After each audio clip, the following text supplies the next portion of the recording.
Kaso ng overcharging sa tricycle, iniinda ng ilang bisita sa night market and bazaar sa Calasiao, Pangasinan. Ang detalye sa report. Nagbayad daw ng 150 pesos na pasahe si Aling Cora mula Calasiao Plaza patungo sa Barangay Buad.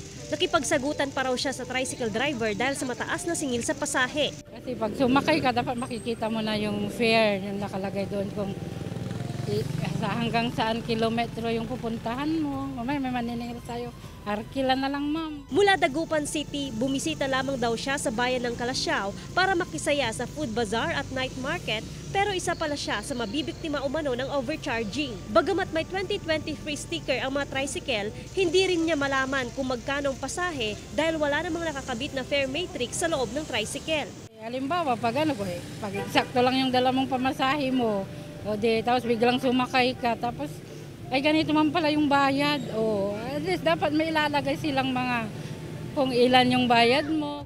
Paliwanag ng Public Order and Safety Office na pulong na lahat ang mga miyembro ng TODA sa bayan na 20 pesos ang minimum fare sa kada pasahero. Depende kung magkano sa mapag-uusapan ng arkila. Pag nagsumbong sila sa amin, yun. Pero pag hindi sila magsusumbong, walang magagawa. Depende sa na yun, ma'am. Pero talaga minimum na 20. Paano pag malayo, sir? Depende na sa usapan yun. Ayon sa Calasiao LGU, nakabinbin pa rin sa Sangguniang Bayan ang pagpapatupad ng fare matrix. Pabago-bago rin kasi ang presyo ng langis kaya hirap magpatupad ng standard na karagdagang pasahe.